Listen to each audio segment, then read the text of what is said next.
Welcome, fellow dreamers, and welcome to a very special segment I've got planned for spooky season, where this time I will be telling about some true scary stories, but not just any true scary stories. They're true scary stories that happened to me and my family.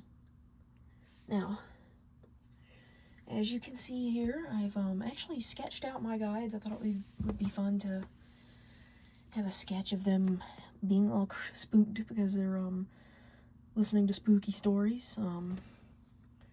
There's Adama, my angel. There's Redmane. And there's little Hope up there. She's kind of hard to see, but she's hiding in his mane.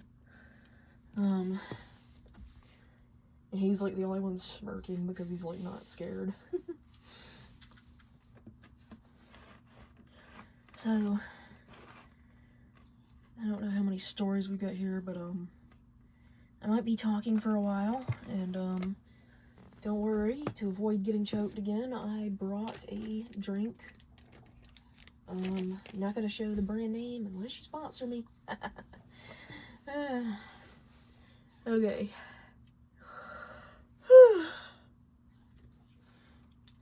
So the first story we're starting with is the house. There was this haunted house. It kind of had like this elongated shape, kind of like a trailer, but it wasn't a trailer. It was still a crappy house though. So my dad, when he was college age, stayed in this house. He was renting this house with two of his friends, and he noted, like, right off the bat that the people who initially lived in the house, it was like this mother and son, they were acting very weird. They were whispering to each other. The kid kept on giving him weird looks. And while the mother was giving him tours of the house, the kid, when they got to the back room, the kid went in there and slammed the door. And when Dad asked about it, the mother said, "Oh, well, that room's a mess." So they end up renting the house because it's cheap, and that's probably always be a red flag there if the house is cheap.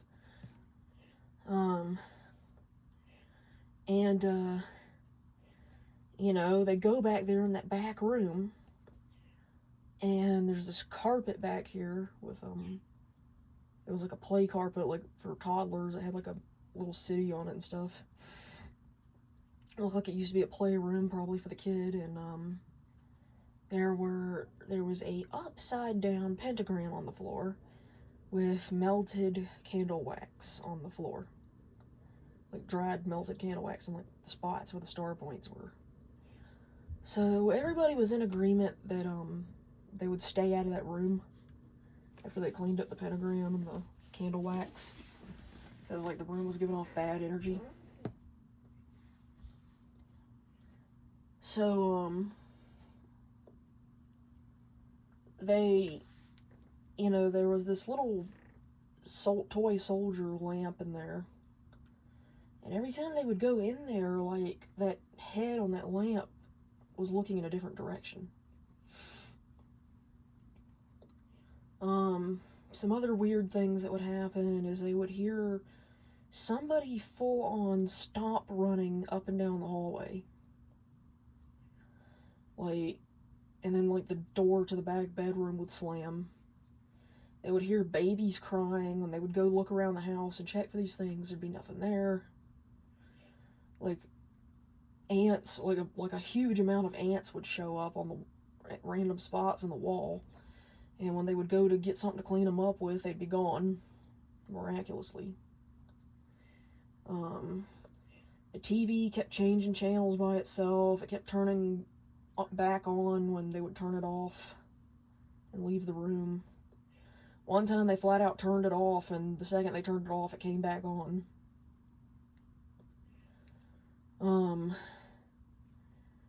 one time my dad, too, like, he had another guy come over, and, he was telling my dad, my dad was telling this guy about everything that would happen in the house, and the guy was getting all freaked out. And, then all of a sudden, the door flew open and whacked the side of his chair, and when Dad got up to look, he noticed the guy was gone, and then he turned around and the guy's tail lights were peeling out of the driveway. I can't say I blame him. And, then my dad started to hear some daggum rumors that were, like, pretty creepy. Like, there was this family that lived down the street that apparently practiced voodoo a lot, and, they would sacrifice cats.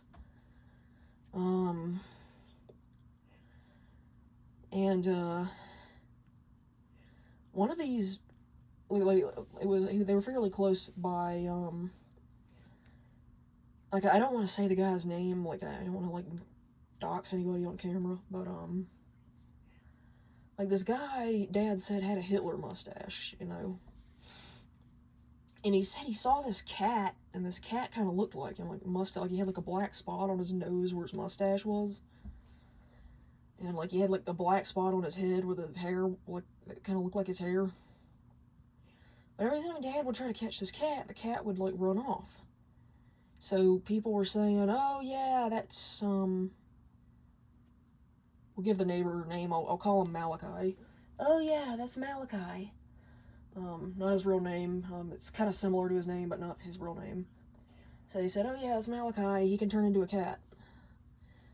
So, Dad didn't believe that, but he's like, oh, well, look, like, there's this cat, he looks just like Malachi, he was telling his friends about it, and then the cat was coming up the driveway, and he's like, look, there he is. Oh, wait, that's not the same cat, because the cat didn't have this little spot on his nose that looked like a mustache.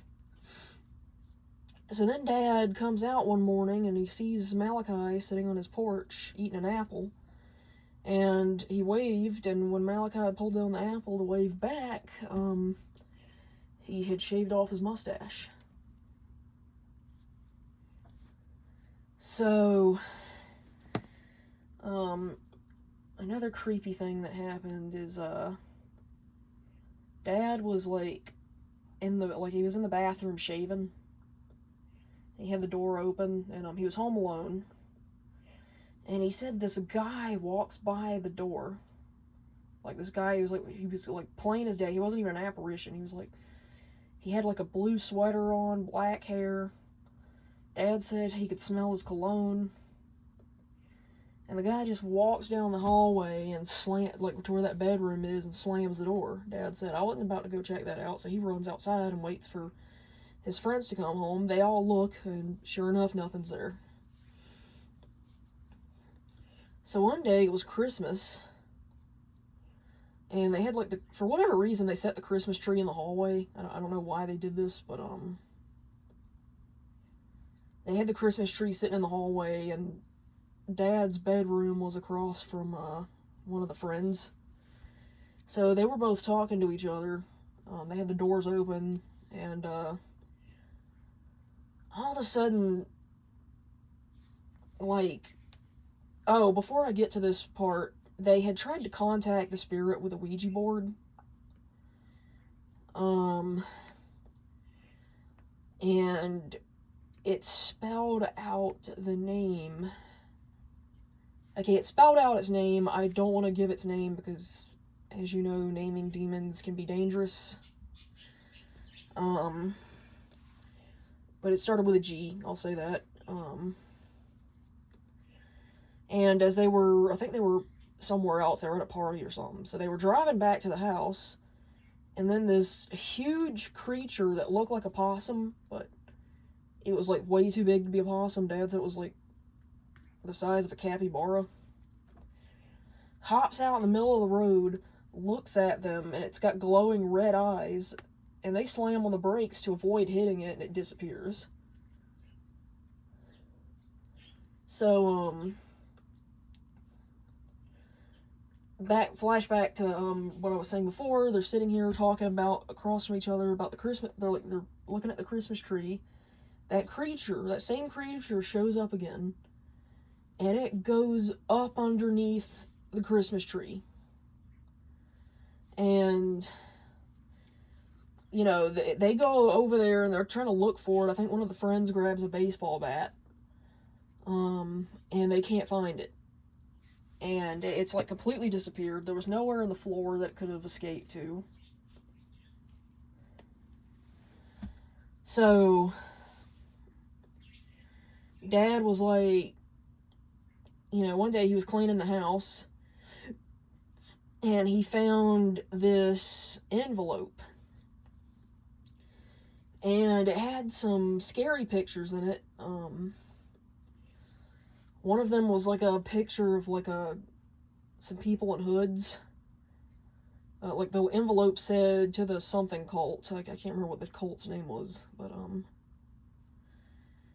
there was like this Doberman with red eyes.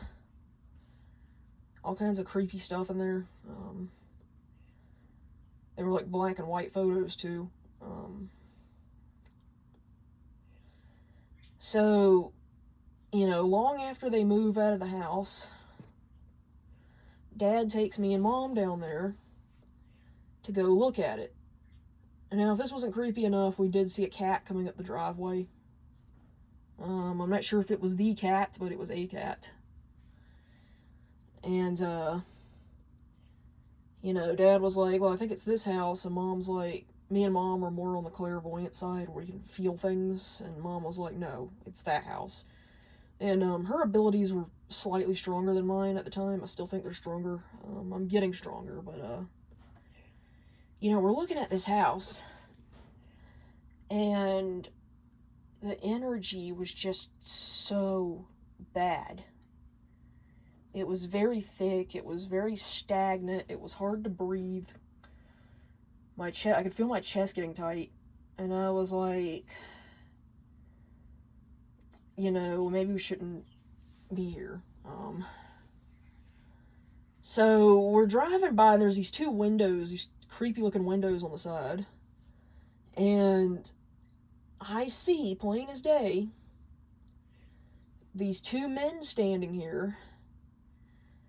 And they look exactly the same. They look like twins. They're both wearing suits and fedoras. But here's the thing. They were all like in black and white. Like they just come out of a black and white photo. And they were smirking at me with these evil smirks. And I was like, okay, they're definitely not really here. They're not alive. So we go to the back, like where the bedroom is. And there's this, like the house wasn't even, nobody was living in it. Okay, it was up on the market.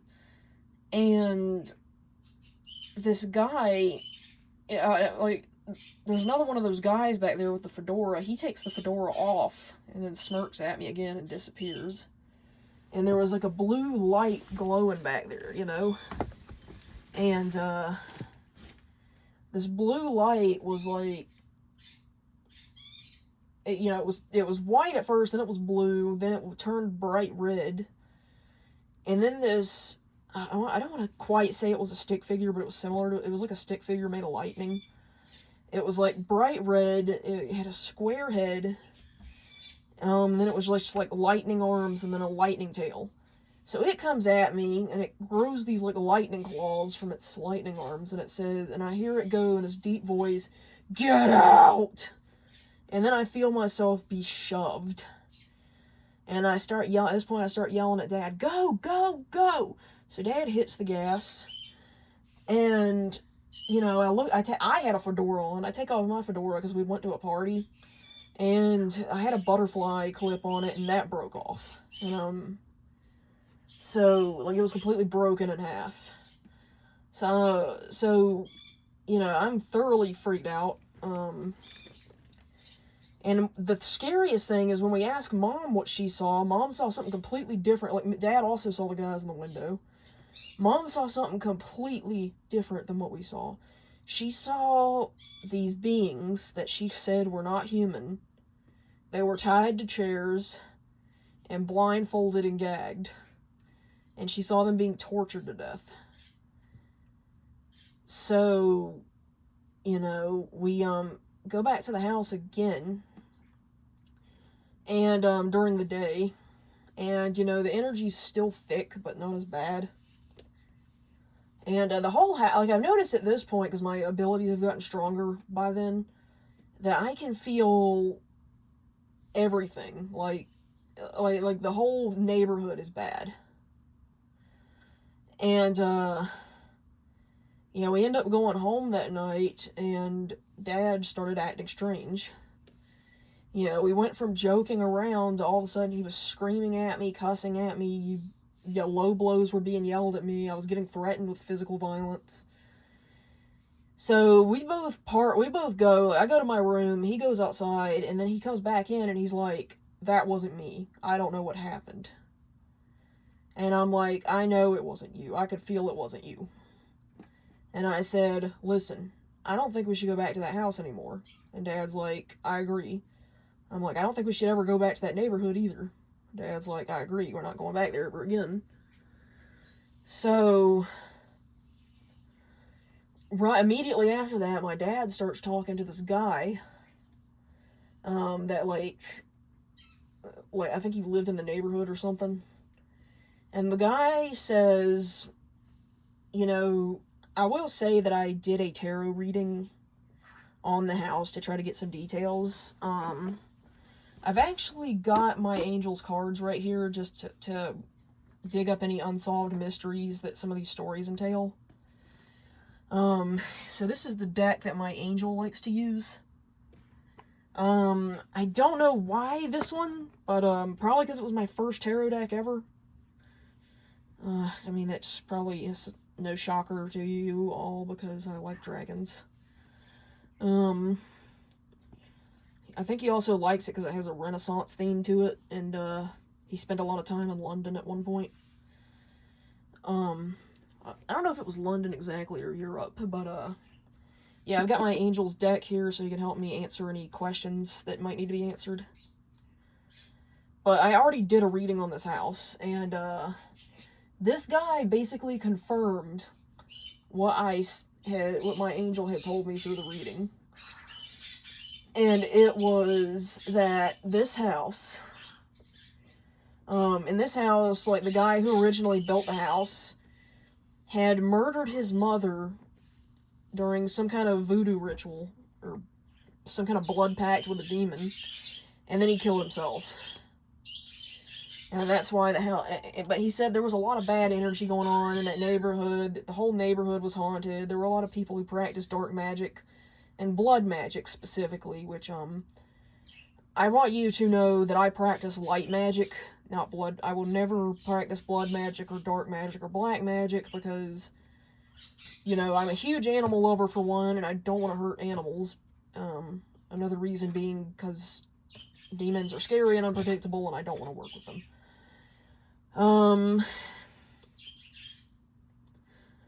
So that is the end of the house story. The next story is the Tokoloshi. Now, for those of you who don't know, the Tokoloshi, Tokoloshi is a demon. It's a form of necromancy. But basically, it's like a curse that you have to physically put on somebody. So that's what this thing is. And it's it's done by sacrificing a goat and offering, like, doing some kind of taxidermy on it where it's still functionable. And then, like, the demon will go into the goat and take it as its vessel or something like that. So it starts with, it started with, like, I would notice things in the house, like my possessions would go missing or break real easily. So it started with that. I would see dark shadows on the ceiling. I would experience sleep paralysis a lot. I would keep my eyes closed, though, because I didn't want to see anything. I was scared I'd see the hag. But I could always feel the thing on me. But every time I'd pray, it would go away. So, you know, it would start with stuff like that. One time I flat out fell, and like I felt myself be pushed, or I wasn't even pushed, I was pulled to the ground. So yeah, that happened. But my dad was the only one that physically saw this thing. So it's the first time my dad saw it. He woke up from a nap, and his room connects to my mom. His room connected to my mom's room in the old house. So he woke up and he saw this thing, this like goat that was standing on two legs, looking into my mom's room. But he looked as if he couldn't go in for some reason. And the second he saw my dad looking at him, he disappeared. Dad said that he could feel the thing's energy, like, you know, like hiding up underneath the bathroom cabinet. Second time my dad saw it, we had this gravel driveway, and it was walking up and down the driveway, and it would pick up pebbles and eat them, and every time it would eat them, it would start to disappear. And then Dad ended up researching this creature and finding out that this is something that Tokoloshis do. They can disappear by eating rocks for some reason. So I called my aunt, and I told her about this because it was freaking me out. And my aunt, being religious, you know, she comes over and does like a full-fledged exorcism on the house. And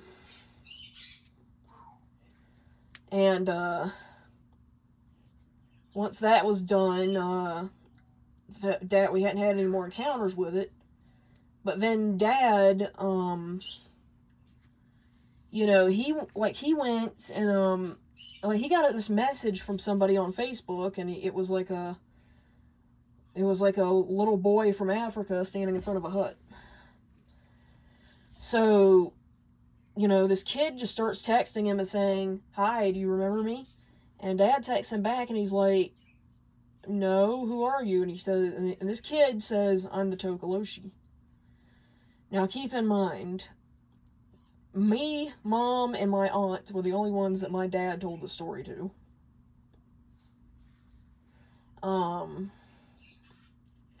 So, for somebody on Facebook to just be pranking him, it would have been impossible. Because I didn't do it, my mom and aunt aren't the type of people to do that kind of thing. So, Dad really got, like, froze up, and he, like, blocked this thing, and, like, I'm gonna actually rope one of the stories into this, because I think they're correlated. I think that thing went to Grandma, like, we lived next door to Grandma and Grandpa. I think it went to their house when we exorcised it. And I'll tell you why. There were, first things first is there was a like Grandma died suddenly. It was a massive heart attack, and she just dropped dead out of nowhere. Like, it was the strangest thing. We also had a dog die over there, and she was perfectly healthy until we moved into the house. But, like, Grandpa started getting dementia after that, and, we weren't too worried about him because he was, he actually seemed pretty happy in spite of not being able to remember anything, and, you know, I actually thought it was kind of a mercy, if anything, because he was not suffering. But, you know, he would talk to things that weren't there. You know, we brushed it off as, oh, well, maybe it's just the dementia, you know. And, when it came time, you know, that he passed away. I had him and Grandma came to me in a dream, and I've had loved ones come down from heaven and talk to me through my dreams before, so nothing uncommon. Excuse me. But Grandma flat out said, don't go in the house. Like, don't go inside. There's a demon in there. And, you know, I said, okay, you know, but like Mom and Dad got it in their head that they were going to try to move into that house and try to fix the other one up. And I tried to tell them about the dream, but they didn't believe me. They didn't listen to me. I mean, nobody really ever does listen to me. But, yeah, we move into that house. All kinds of bad things happen. That first night, Dad wakes up and sees the Tokoloshi standing over him. And it disappears the second he sees him. Our dog suddenly gets really sick and dies out of nowhere when she was perfectly healthy. And, you know, things were breaking. The heater broke, the air conditioner broke, the shower head broke, the water heater broke. And at one point, Dad's foot went through the floor. I got out on the deck outside. I went through the deck. So we ended up moving back into the other house. And I was like telling Mom and Dad the whole time, I told you, why don't you listen to me? You know, I was giving them the whole I told you so speech. So yeah, that was, I do believe that was the last time the Tokoloshi was seen or heard from. Unless Dad isn't telling me something. But, I did ask who put the Tokoloshi on us. And I was told that it wasn't the same aunt that blessed the house. It was a different aunt, which I'm not even sure if I can call her that. She was my grandpa's sister, and, my grandpa is my step-grandfather, but, he was the only grandpa I ever knew. And, you know, this sister of his was getting so nasty about, you know, us getting everything in his will, that she flat out yelled that we weren't family. And, you know, my angel pretty much told her she's the one that did it. And he reminded me of that time we went to her house and there was that door over there. And it was like a really creepy door with creepy carvings on it, and it had like a dark energy on it. And when we asked what was in the room, she just said, oh, that was my mother's room. So we think that that might be where the ritual took place. But her intention was to put it on my mom, but since my mom's energy is too strong, it started attacking my dad. So, yeah. So, oh, another thing that happened is when we were moving out of Grandpa's house, my dad had a friend over to help him move some of the furniture, and they were in the back, the room that was at the very back of the house that was used for an exercise room. And they had a bunch of junk stored back there. Like there was some board games and stuff back there. Well, one of the board games flew up and hit my dad's friend in the face. And then the dry erase board that was next to the door started shaking. So they booked it out of there and basically never went back in. Dad had to hire people to deal with it, with the leftover mess. So that's the Tokoloshi story. Okay, this is a fun one. So I saw a very strange creature when I was coming home from work one night. We live out in the middle of the woods, so there's naturally a lot of wildlife out here. Excuse me. So I was driving home at night,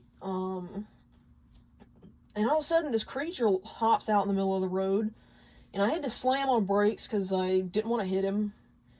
And the creature looks at me, and it's got these, like, bright, white, glowing eyes. And it looks like a hairless cat, but it's like way too big to be a cat. It was about the size of a border collie. And it had, like, a tuft of white fur at the end of its tail. And it had, like, a really long face, too. It was like... I was like, a lot of people would have been scared, but I was like, ooh, you're pretty, what are you? So before I could, like, take a picture or anything, the creature just scampers off into the woods. I don't know what it was. It looked like how people describe the chupacabra to look, but, you know, we haven't found any dead animals in the neighborhood yet. So I'm actually going to ask my angel what that was. Because I, to this day, do not know what that creature was. Let's see.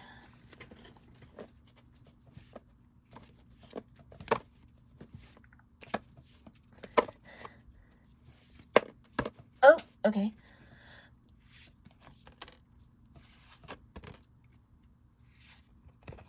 Ugh.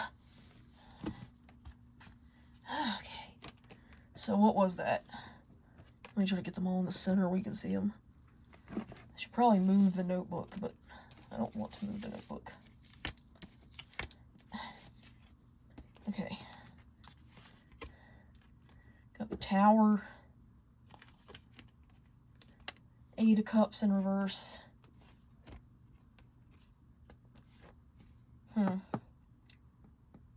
2 of Cups.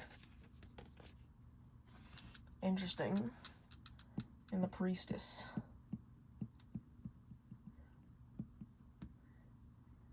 Oh. Can I get some clarification, please? Like, are you trying to tell me it was a demon?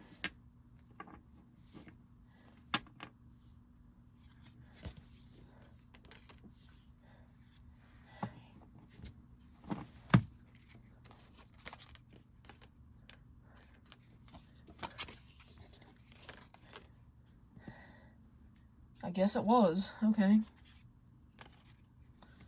Oh, that's a bummer. I was hoping it would be a cuddly creature or something.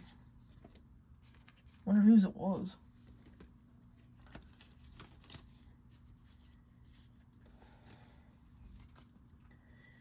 Okay.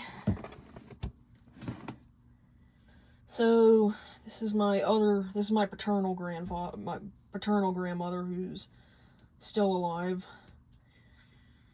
But one time her son came home, my uncle, from like a night out of partying. This is when he was a rebellious teenager.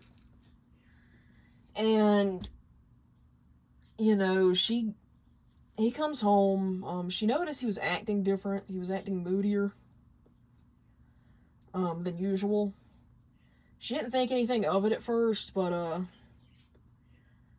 you know, one day she was walking downstairs, and this is when they still had, like, what are those phones called? Like,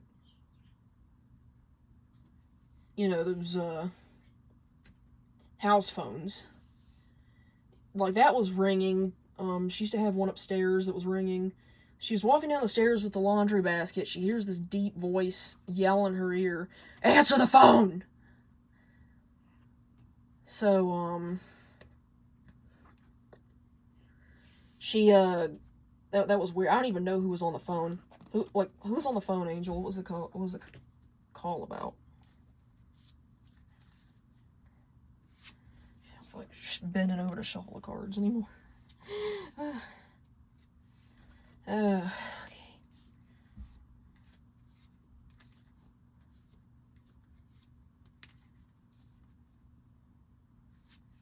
Oh, okay. Oh, okay, you got a lot to say about the phone call. Interesting.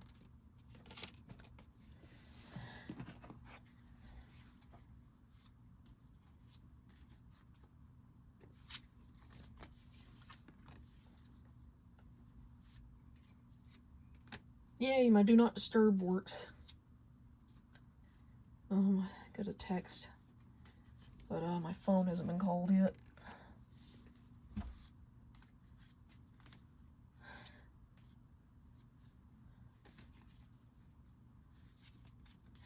Ooh, okay. And one more.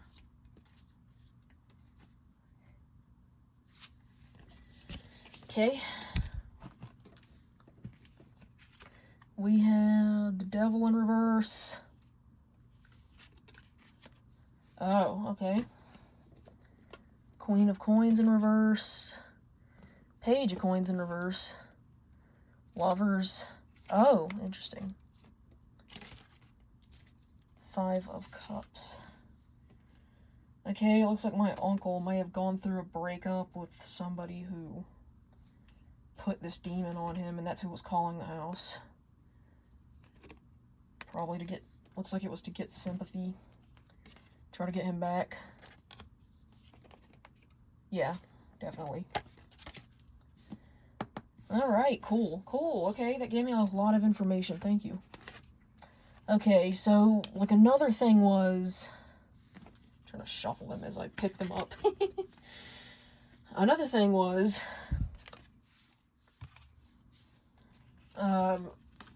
she was walking down the hallway, again from the laundry room. I don't know what it is with this thing and her doing laundry. But this black, shadowy figure walks right through her. She said it was the most horrible thing she'd ever felt. It felt so cold. And then she watched it go back to her son's room. So, at that point, she blessed the house, anointed everything with oil, and it thankfully went away. Sometimes it doesn't always go away. Sometimes you gotta keep exercising the daggum house, which is annoying. But, yeah, that was her haunting. Another thing, like this one happened recently, well, not too recently, but fairly recently, actually. They went on some kind of vacation. I can't remember where they went, but my paternal grandparents went on a vacation.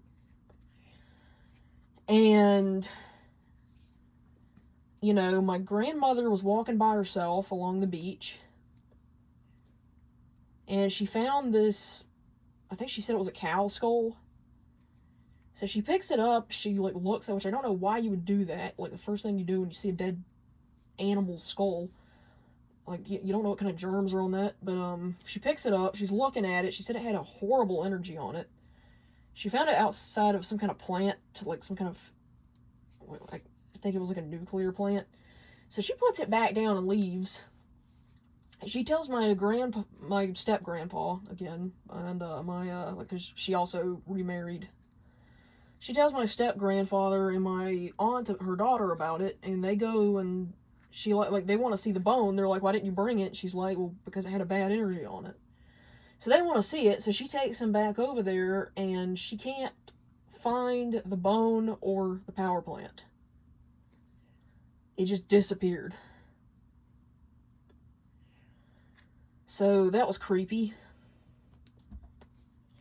I'm gonna ask my angel what was up with that, because that is weird. Ooh, already got a card poking up. That was very weird.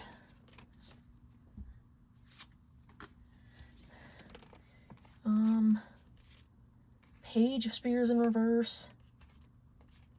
Ace of Coins. The Devil. Okay, a young cult group. Got it. That's probably all we needed to know, and they have, even though they were younger, they still had the devil's full protection and power, and I'm like, wow. Okay. This is actually a story from my aunt's childhood. But my aunt, one time, you know, she used to be really scared of the dark, so she got up in the middle of the night to go to the bathroom. So she had her back to the wall, and was trying to, like go out of her room to go to the bathroom. And the reason she had her back to the wall is so no monster would jump on her from behind. But then these hands come out of the wall and grab her, and she screams at the top of her lungs, and they go away. Nothing came of that, but yeah, that was creepy. I think it was obviously a demon or a ghost, but I'm gonna ask Angel anyway.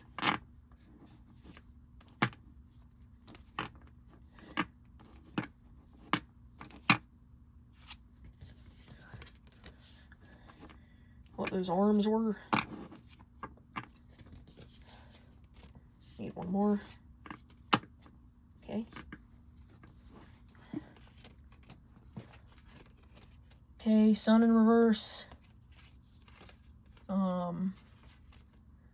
Knight of Spears, Hanged Man,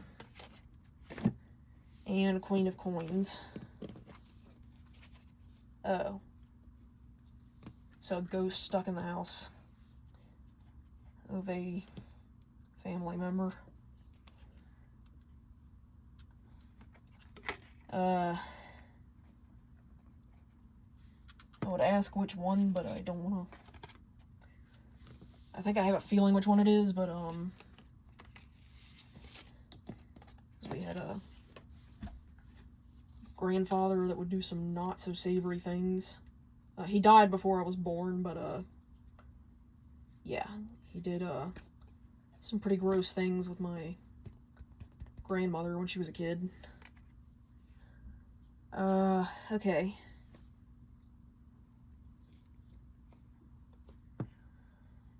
So, oh yeah, and another thing about my grandpa, like, when he had dementia, at one point, my mom and dad were just sitting in the living room with him, and this ball of light floats up to my grandpa, and then it just starts draining his energy. Dad said he looked like he was on his deathbed.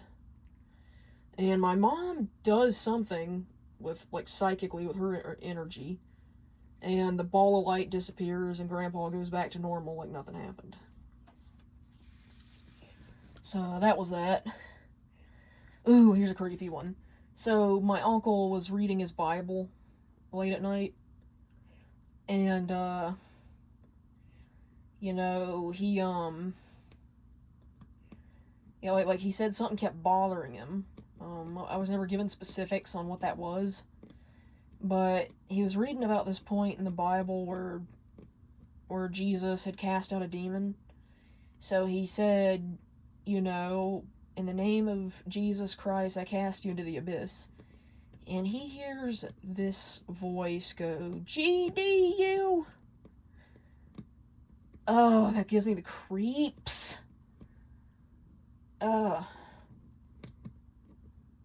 Like he heard, oh my gosh, it is so creepy.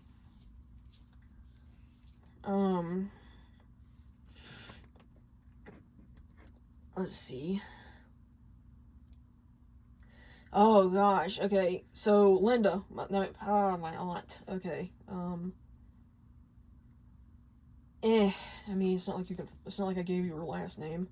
So my aunt was coming home from this party when she was a teenager, and she said this guy, like, all of a sudden whipped out in front of her and slammed on brakes. So it caused her to have to slam on brakes to keep from hitting him. So he gets out of the car and he starts running towards the car, and he's got this crazed look in his eyes. So she slams on the reverse pedal and like turns around and drives up on the side of the road and like peels out of there. And I'm like, that is terrifying. So yeah, we don't know what his deal was. I'm gonna ask about him because I want to know what the heck his problem was. Okay.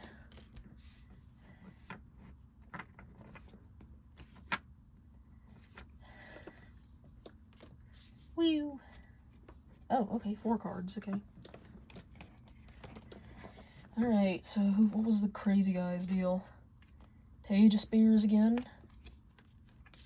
Fool in reverse.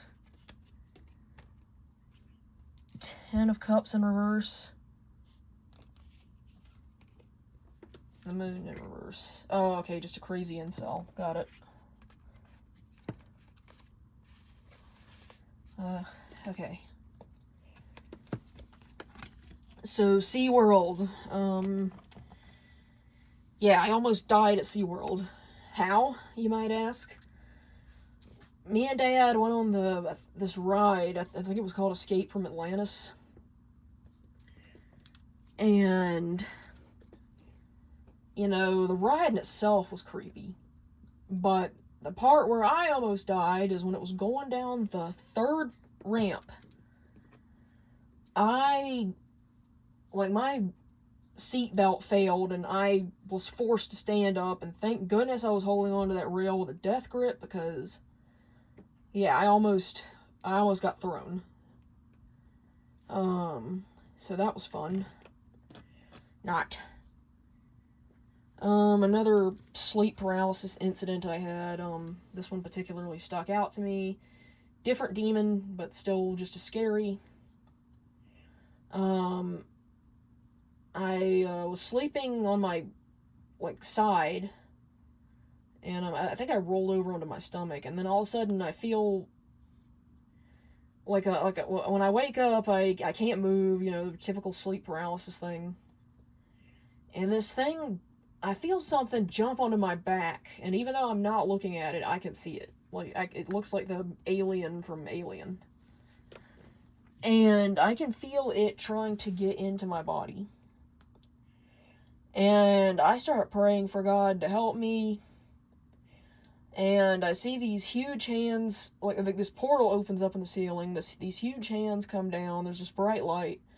It grabs this thing. It throws it off of me. That thing gets pulled into my floor by another bright light.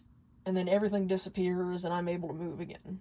So that was particularly scary. Alright. Ooh, the phone call. Okay, this one gives me the creeps every time I think about it. Hold on, let me get another drink.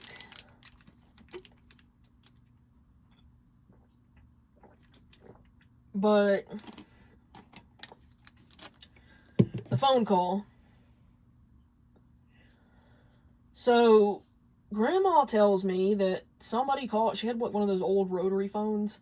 Somebody called her house and said, "Hello, Grandma, do you know who I am?" And she thought it was me. And I'm like, look, it was not me, I swear. Because I used to prank call her a lot, but I would just blow raspberries into the phone. So she was like, this voice kept saying, "Do you remember me? Do you know who I am?"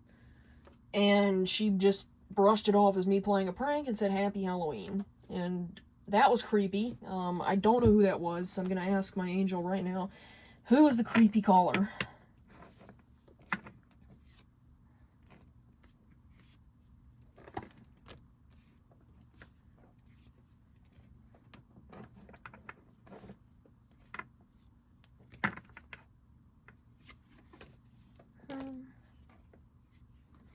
Okay, I'm getting the Five Nights at Freddy's theme for some reason. I don't know why. You're not about to tell me that daggum William Afton called. Okay, the son. Oh. Okay, I know who called.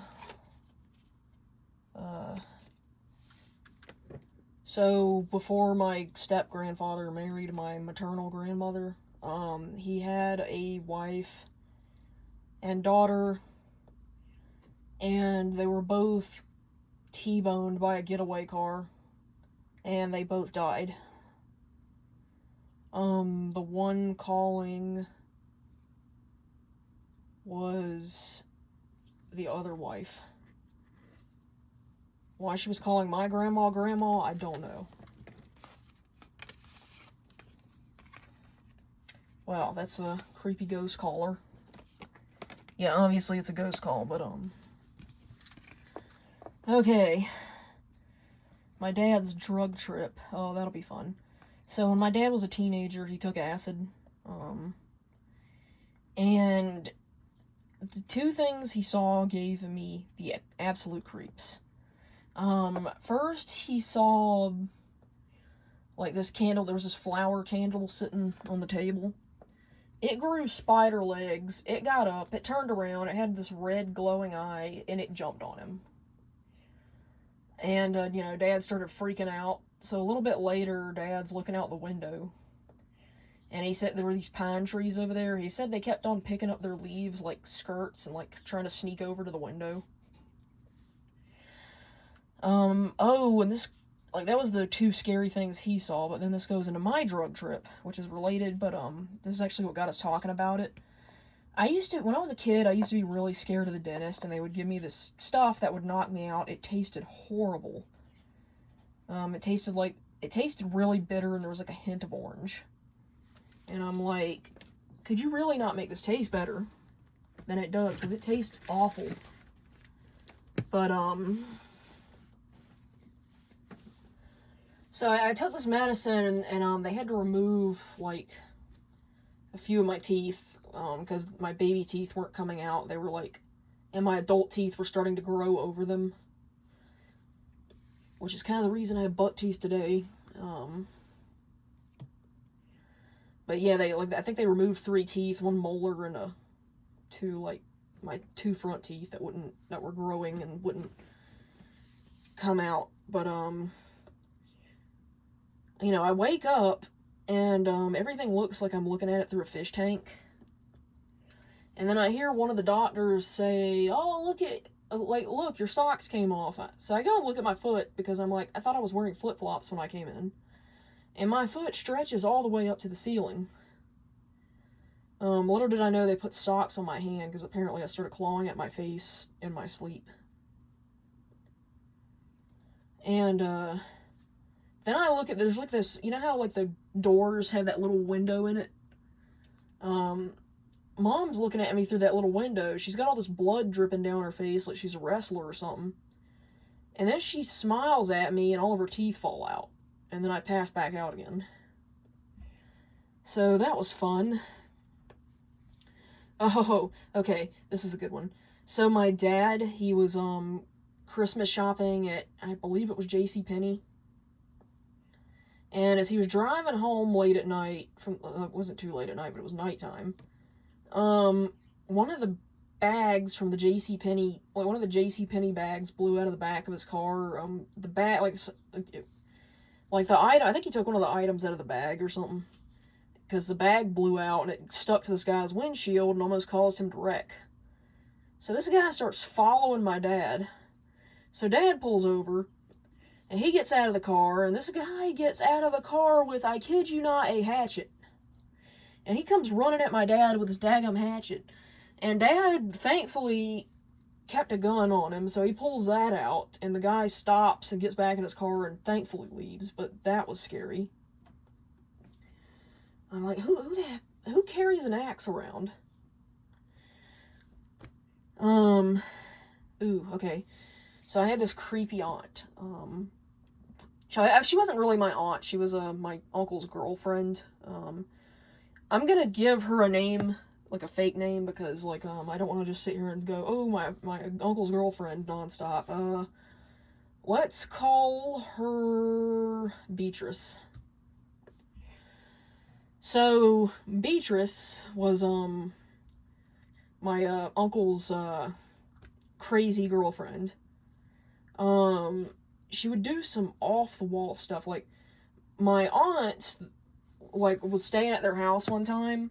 She said she woke up to this woman staring at her while she was sleeping, but she thought she was dreaming and just went back to sleep. So she told Beatrice, she's like, oh, that thing you were looking for the other day, it's on that counter in there. She said, I know, I grabbed it while you were sleeping. So, to make matters weirder,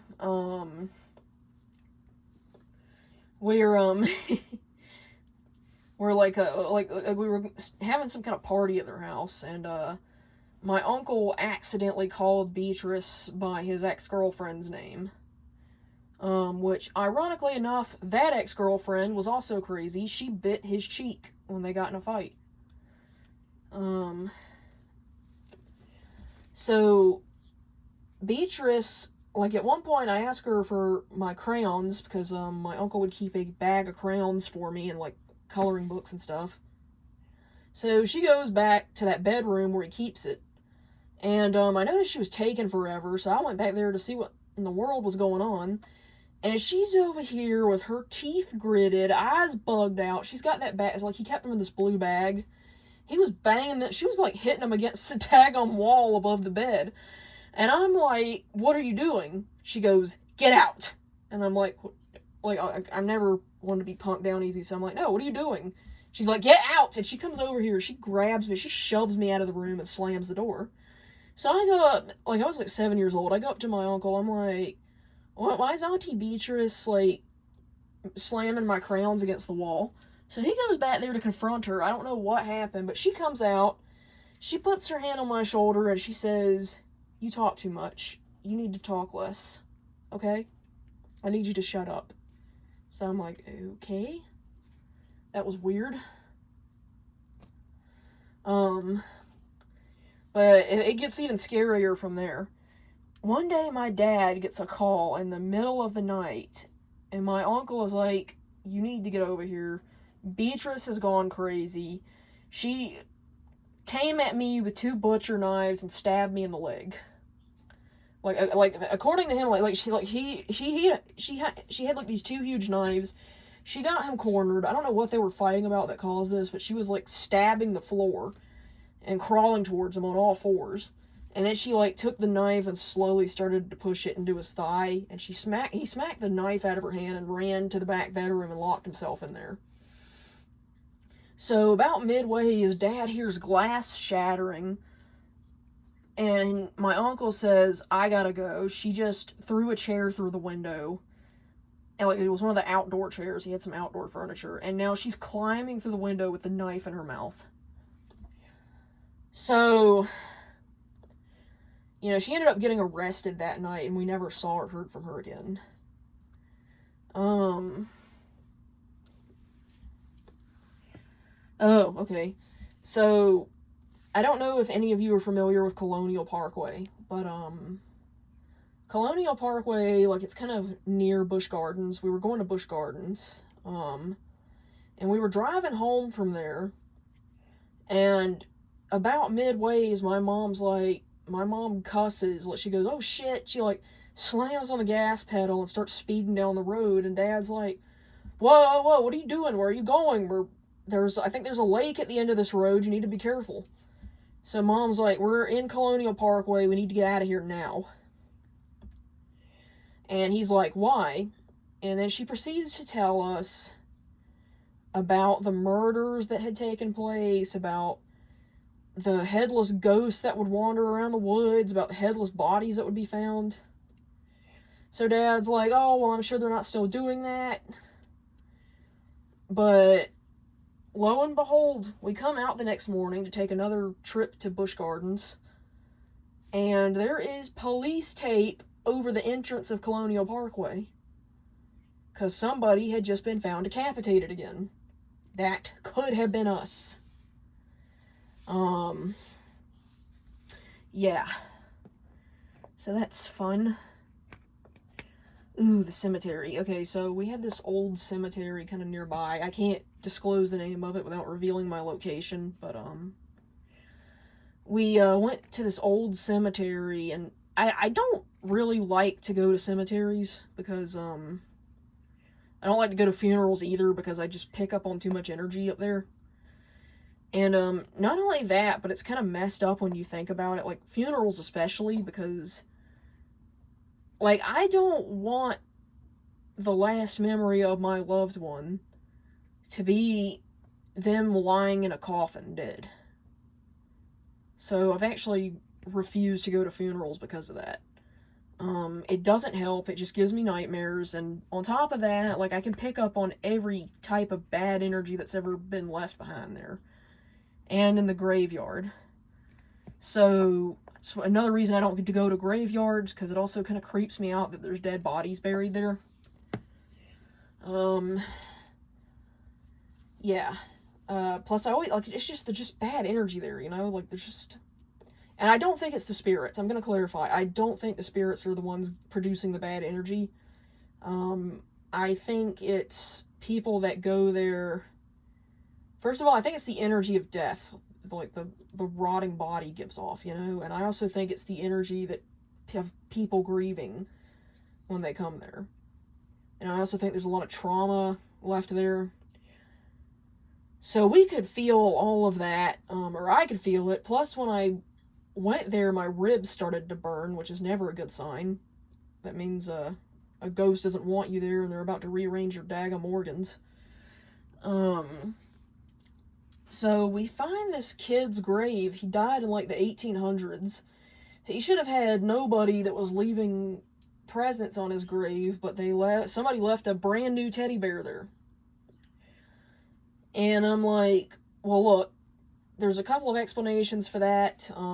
Like, Dad thinks this kid's, like, got up out of the grave and got it himself, and I'm like, well, I guess that could have happened, but, you know, there could have been a family here visiting somebody else, and the kid noticed that it was another kid, like, their child noticed it was a kid that died, and they felt bad and left their toy there. Or it could have been, you know, maybe this kid was a ghost that haunts the place and the staff left it there. I don't know. Anywho. Oh gosh, the bad funeral home. Okay, here's like, funerals on their own are just really, really disturbing and just really gross and just...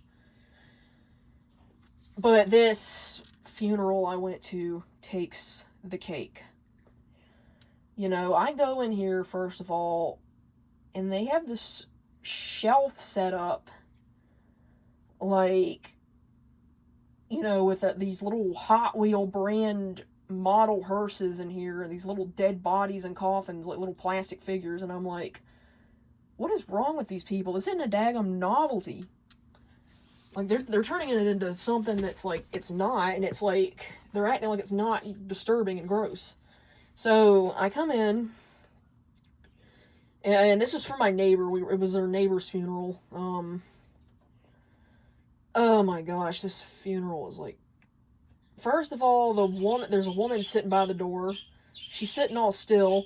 All of a sudden, she jump scares us by going, like screaming at the top of her lungs, "Be sure to sign in your name on the check-in sheet!" So, you know, I don't know why she could have said that at a normal volume and not startled us, but okay. And I noticed her husband kept creeping around, like, I assume it was her husband. But he kept on, like, going in doors with these big, huge bolt locks on them. And I'm like, what is this guy doing? So, you know, we go up to view the body, and first of all, the energy in there was so disorienting that I actually forgot what day it was. But we go up to view the body, and there are these purple spots on it, all over it. And I kid you not, but I smell the clear smell of roadkill. You know, rotting flesh, decay. And I'm like, let's go. Like, let's get out of here. So, yeah, that was the bad funeral home.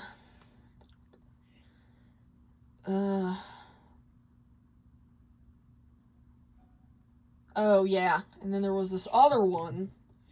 Morticians can be kind of creepy to begin with, but, like, I guess I can't blame them because they see things that people shouldn't see all day. So, you know, I had these morticians, like this one mortician at, gosh, I was ready to knock her lights out. It was my grandpa's funeral. This is like, I gotta stop. I stopped going to funerals after that one, after the neighbor's funeral, but, because I just do not like them. But, like, she's over here all giddy and, like, clapping her hands and saying it's gonna be fun and acting like she's planning a daggone party, and I'm like, somebody died. Have some respect. Like, this isn't... Like, I know you're probably getting a huge paycheck off of this, but, like, we're not having a party. Can you shut up? Like, anyways, oh, okay, so here is a glitch in the Matrix moment. I'm gonna group my two glitch in the Matrix moments together, but, I had this cat named Astro, and throughout my whole entire life, I remember Astro being a short-haired black cat. But then we pull up old photos of him, and he's still a black cat, but he's a long-haired cat with white spots on his nose and ears. And I'm like, hold on, that's not what he looks like. He used to be a short-haired black cat. What happened? And Mom and Dad were insisting that, no, he's always looked like that. And I'm like, no, I remember. Another thing is have you heard of the Peppy monster from Lake Pepin in Mississippi?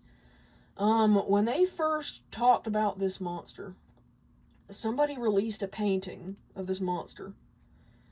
And they drew him as kind of having like a dolphin-like appearance with one red hypnotic eye in the center of his forehead. And I even redrew this picture myself. And out of nowhere, like when I go to look the Peppy monster back up one day, it's changed in appearance to just having a standard sea serpent look, 2 eyes, and I can't find the original painting of it, or any articles saying that it had one red eye. The stories remain the same, it's still growling and attacking boats, but, yeah, I can't find any, like, I couldn't even find the redrawing of the picture I did, of the painting I did, like, that I made. So, yeah, that was another, I don't know if you call it a glitch in the Matrix or Mandela effect or whatever, but, yeah, Peppy Monster changed his appearance. And I'm the only one who noticed.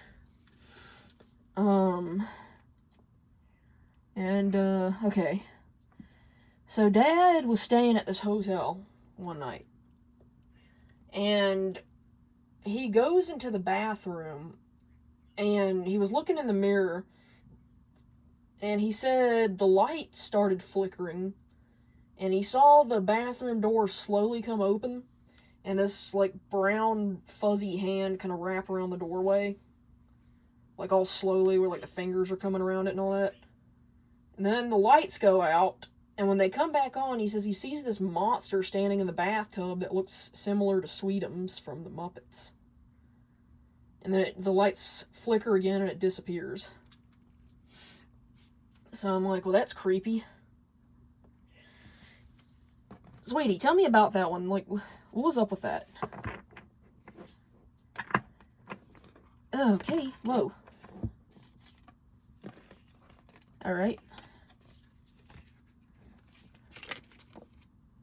Judgment in reverse. Page of Spears in reverse. Interesting. Okay.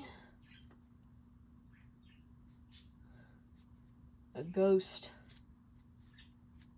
that has chosen to take on a scary form. Oh, a ghost wearing a costume. Okay.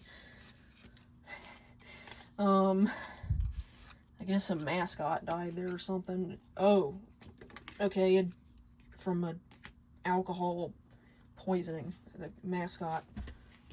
Okay, got it. Died in the bathtub, alcohol poisoning. Hey, what about Astro and Peppy? Can you tell me about that? Forgot I had the cards here. You tell me why they changed? Like, whoa, okay. Looks like you got a lot to say on the matter. Okay.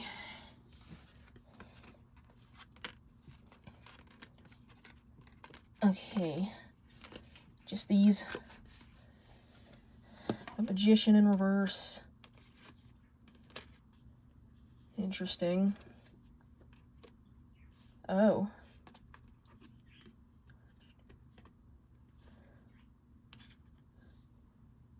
Okay.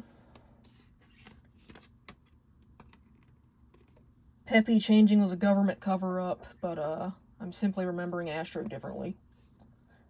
Okay.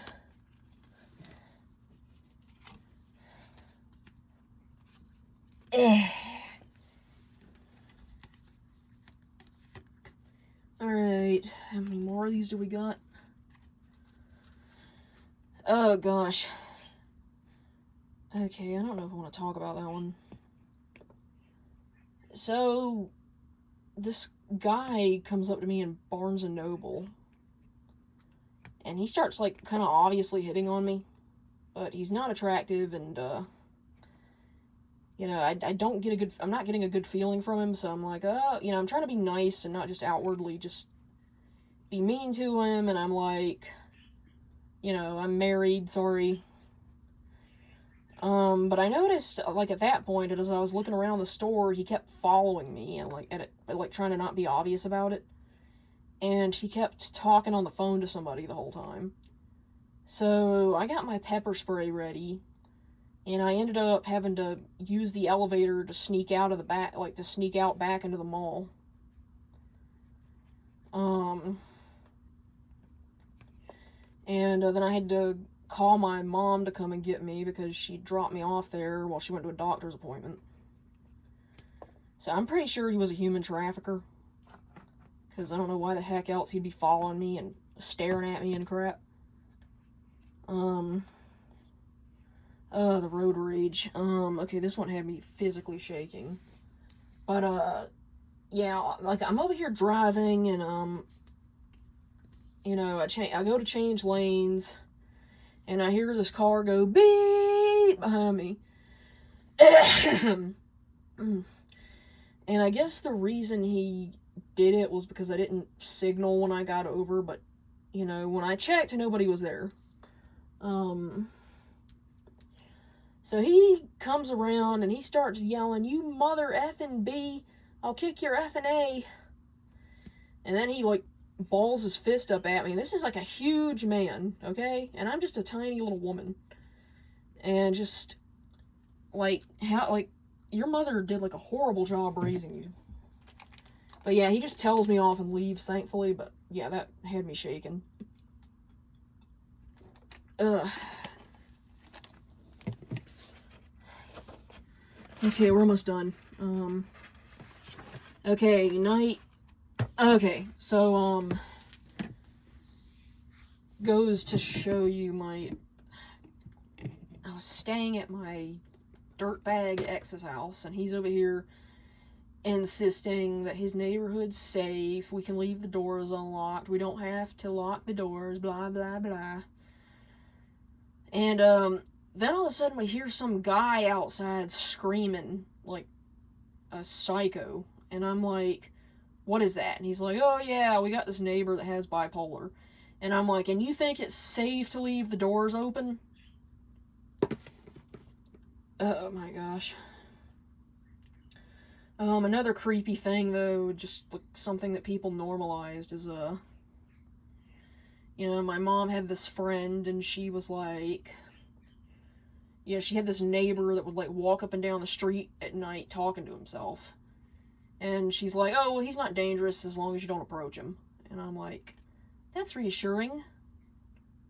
Like, he had schizophrenia, and he'd have these episodes, and I'm like, okay.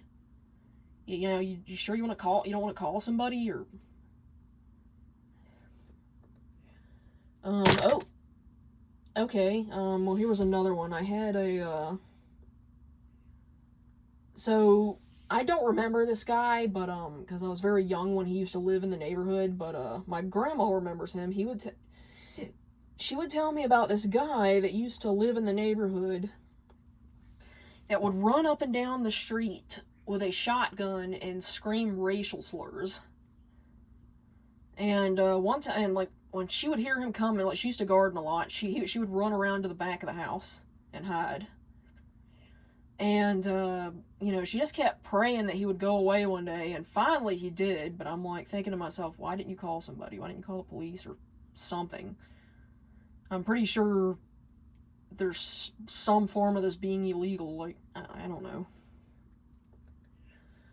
Oh gosh, here's another one. So, we had this neighbor. He was kind of a recluse. He didn't come out of his house much. He just went to church and the store, and that was it. And, you know, my dad kept on jokingly saying, oh, I bet he's in there bloated. His car hasn't moved in a couple of days. Lo and behold, the police show up at our door, and they're like, hey, your neighbor's missing. Have you seen or heard from him? And we're like, no. So they're looking for him, and they look in the back, like they look in his back window that's, the blinds aren't down, and they're like, okay, I see his foot. That's probably a bad sign. So they force the door open, and the second they go in, they turn around and come back out. My neighbor had a heart attack and died right next to the space heater. His corpse was rancid. I didn't get a look at it, but it was apparently pretty bad. They wouldn't let my mom go in. They put on these masks, and they came back with body bags, and they put him in a body bag and took him away, but it was like, wow. Just kind of a, like, you know, you're used to seeing him out in his yard and crap like that, and then out of nowhere, he's rotten in his house, you know? Really just makes you think about your own physical mortality, but, so I had this friend, she was already kind of crazy, but, cause, you know, we had these, like, mom had me, I'm not neurotypical, I'm kind of, I'm neurodivergent, and, mom had me join this neurodivergent group, but here's the problem, everybody was way worse off than I was. I mean, at least with me, you kind of can't tell. But it's like, a lot of these people were nuts. They had the mentality of toddlers. They were, I don't know, it was just kind of hard to, like, form a friendship with any of them. But there was one that was kind of normal, but she was still kind of off in the head and kind of crazy. But she had a Ouija board. I flat out refused to use it, but she would play it. Because Ouija boards are dangerous. I will go into that in another video. But she would use this Ouija board and by herself, and she said a demon would always come through and threaten her. And I'm like, great.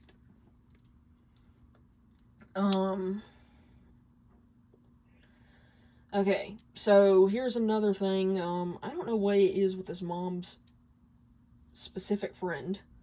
I'm gonna call her Katie, but her name is actually a meme.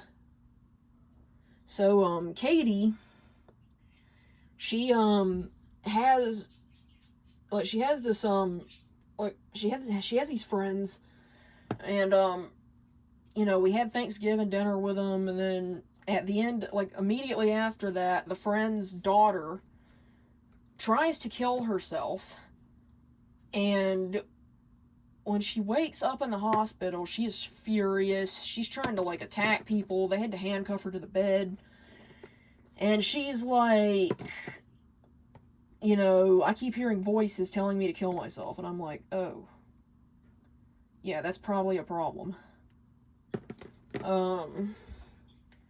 So it's possible she has a demon or schizophrenia. They're not sure yet. They're still studying her to see if it's anything mental. I still think they should do both at the same time, because I don't see how it would hurt to have some exorcism go on hand in hand with the, like, you know, the medical treatment, because, I mean, it can help, you know. I mean, I take my medicine, and I go see the doctor, but I still use crystals and herbs to heal. So I don't really see what the problem is in using both. Okay, so my dad had this coworker, and he was using a chainsaw, and this is something at a Final Destination. He trips over the curb of the sidewalk, he falls down in the road, and the chainsaw comes down and takes his head clean off. And I think the street's still stained with his blood to this day, if I'm not mistaken. Oh, and something similar actually happened to my uncle, but or like not my uncle, but like my great great great uncle. Like so he was like this happened before I was even born, but I heard about it. He was on this riding mower and he went over this the side of the ditch and he fell in the ditch and the lawnmower toppled over on top of him and the blade sliced him up. Okay, and our last story is actually something that happened last night, but for whatever reason, there was a crazy person outside just screaming like he was being murdered. We don't know why. It creeped us out, and me and Dad went back inside. I'm gonna ask my angel what that was all about. Who was screaming and why?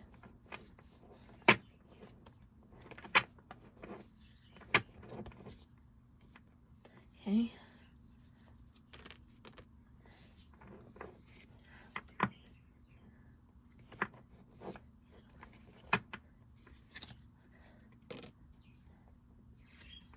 Okay, who's screaming and why? Let's see.